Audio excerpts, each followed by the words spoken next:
On September 18, 1777, the battles of Saratoga played a crucial role in the American Revolutionary War.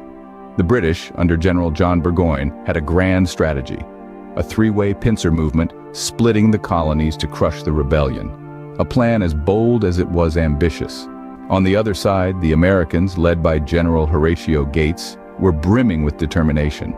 They were resolved to resist, to fight for their freedom. Their resolve bolstered by the addition of Major General Benedict Arnold and other reinforcements, they were ready to stand against Burgoyne's advances. But the British were met with more than just resistance. They faced logistical challenges, a lack of support, and a terrain unfamiliar. Their grand strategy began to crumble, and the Americans seized the opportunity. As tensions escalated, the stage was set for a confrontation that would shape the future of a nation. Before going further, a quick reminder, friends. If you are new to our channel, don't forget to subscribe. It will help us grow. On one side, the mighty British Empire, and on the other, the fledgling American forces. A chessboard of strategy and power, ready to be played out in the Battle of Saratoga. In the red corner, we have British General John Burgoyne. He's confident, perhaps even a tad overconfident. Burgoyne's plan is to slice through the American colonies, dividing them with a three-pronged pincer movement. But it's a tall order, riddled with logistical challenges and lack of support. Burgoyne is banking on the might of the British Empire, believing that the sheer force will be enough to secure victory. His eyes are on the prize, but will his strategy hold up under the pressure? On the blue side, we find American General Horatio Gates. He's no pushover, and he's got a trick or two up his sleeve. Gates is cautious, patient, and a master at strategic planning. He knows that he's up against a formidable opponent, but he's not about to let that intimidate him. With the aid of Major General Benedict Arnold and other reinforcements, Gates is ready to counter Burgoyne's advances. It's a game of chess, and Gates is a grandmaster. The stage is set, the players are ready, and the Battle of Saratoga is about to begin. Two sides, two strategies, two leaders with their reputations on the line. Two contrasting strategies, both with one goal in mind: victory. Will the mighty British Empire reign supreme? Or will the fledgling American forces defy the odds and claim the win? Only time will tell. On September 19th, the first shots rang out at Freeman's farm. Let's take a moment to paint a picture of this pivotal day in 1777. The air was thick with tension and the smell of gunpowder as British General John Burgoyne led his troops into what would be known as the Battle of Freeman's Farm. Burgoyne, confident and determined, initially savored the taste of success. His troops, eager and well-prepared, pushed through the American lines, causing significant damage. It seemed for a while that victory was within their grasp. But as is often the case in the theater of war, things did not go exactly as planned. On the other side of the battlefield, American forces, led by General Horatio Gates, were not ready to concede defeat. Despite the initial onslaught, they held their ground, refusing to let the British forces gain full control of the strategically crucial Freeman's Farm. The American forces, though initially taken aback, displayed remarkable resilience. They rallied, regrouped, and launched a counteroffensive that prevented the British from claiming a complete victory. It was a tense and hard-fought day, with both sides enduring significant losses. But when the dust settled, it was clear that the Americans had succeeded in preventing a full British triumph. Major General Benedict Arnold, among the American reinforcements, played a significant role in this counteroffensive. His tactical acumen and leadership on the battlefield were instrumental in keeping the British forces at bay. As darkness fell, the battlefield fell silent, with both sides retreating to regroup and prepare for the battles yet to come. But the day had made one thing clear. The American forces were not going to be easily defeated. They had shown their mettle at Freeman's Farm, standing toe-to-toe with the mighty British Army, and they were ready to do it again if necessary. The first round was over, but the battle was far from won. The Battle of Saratoga was just beginning, and the events at Freeman's Farm set the stage for what was to come. As the sun set, both sides knew that their resolve would be tested in the days to come. But for now, they could only wait, prepare, and ponder the significance of what had happened on this fateful day in September. Just a few weeks later, on October 7th, the second Saratoga battle unfolded at Bemis Heights. A day that would be etched in the annals of American history as a turning point in the Revolutionary War.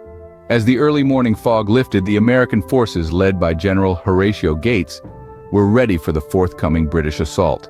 They were bolstered by the arrival of reinforcements, among them a man of particular importance, Major General Benedict Arnold. Despite recent disagreements with Gates, Arnold's strategic acumen was undeniable, and his presence was a significant morale booster for the American troops. The battle was a test of endurance, strategy, and sheer will. The American forces bravely defended their positions, repelling wave after wave of British soldiers. The British were relentless, but the Americans, inspired by the courageous leadership of Arnold, held their ground. In a pivotal moment, Arnold, disregarding Gates's orders, led a bold, decisive attack on the British flank. His audacious move caught the British by surprise. The Americans seized the momentum, pushing the British forces back. The battle raged on, but the tide had decidedly turned in favor of the Americans. By nightfall, the British found themselves outmaneuvered and overwhelmed. The American forces had not just defended Bemis Heights, they had repelled one of the most powerful armies of the time. The heartening victory bolstered the American spirit and belief in their cause. Despite being severely wounded in the battle, Arnold's valiant efforts played a crucial role in the American victory at Bemis Heights. His name would be forever linked to this key battle in the struggle for American independence. The tide had turned, and the British found themselves on the back foot.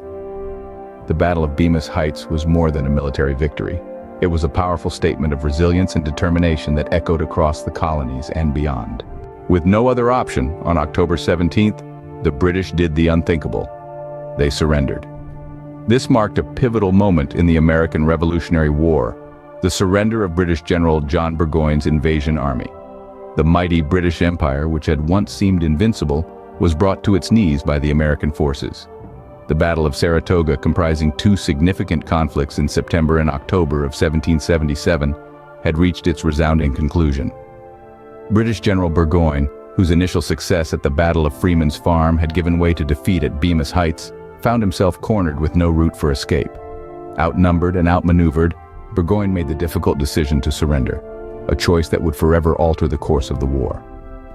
The surrender wasn't just a military defeat for the British, it was a blow to their morale and their reputation as an invincible force. It was a sign that the American forces were not just a ragtag group of rebels, but a formidable adversary capable of standing up to one of the most powerful empires in the world. American General Horatio Gates, along with Major General Benedict Arnold and their reinforcements, had successfully countered Burgoyne's advances. Their strategic brilliance and steadfast determination had led to this momentous victory at Saratoga. The British strategy to divide the colonies through a three-way pincer movement had failed, and instead, they found themselves surrendering on foreign soil. This moment of surrender was more than just a military victory for the American forces. It played a crucial role in securing French support for the American cause, marking a significant turning point in the Revolutionary War. It was a testament to the strength, courage, and resilience of the American forces. In the face of defeat, the once invincible British Empire had to accept their failure. The Battle of Saratoga is over, but its echoes can still be heard. The smoke has cleared, the cannon's roar has faded, but the ripples of this pivotal encounter continue to shape the course of history. In the immediate aftermath, the British were left with a bitter taste of defeat. Their grand strategy to divide the American colonies and suppress the rebellious uprising was thwarted. The logistical challenges of the campaign, coupled with a lack of support, had led to their downfall. General John Burgoyne's initial success at Freeman's Farm had been swiftly overturned by the defeat at Bemis Heights. The surrender of his army on October 17th marked a significant shift in the dynamics of the Revolutionary War. Simultaneously, the Americans were basking in the glow of victory. General Horatio Gates, with the aid of Major General Benedict Arnold and other reinforcements, had successfully countered Burgoyne's advances, leading to a decisive American triumph at Saratoga. This victory didn't just boost the morale of the American forces, but it also resonated across the Atlantic, catching the attention of a potential ally: France. France had been watching the American Revolutionary War from the sidelines, waiting for the right moment to intervene. The Battle of Saratoga provided just the assurance they needed. The American victory showcased their resilience and determination, convincing France that their support for the American cause was a sound strategic move. This led to a formal Franco-American alliance which would prove instrumental in securing America's independence from British rule. Yet, the legacy of Saratoga goes beyond the immediate political and military repercussions. It serves as a stark reminder that the course of history can be altered by the actions of the underdog. The American forces, outnumbered and outgunned, stood their ground against one of the most powerful armies of the time. They fought not for territory or wealth, but for an ideal, the right to self-governance and freedom. The Battle of Saratoga, a turning point in history reminding us that even the underdog can triumph when they stand for what they believe in. Until next time, stay curious and subscribe to our channel for more interesting content like this.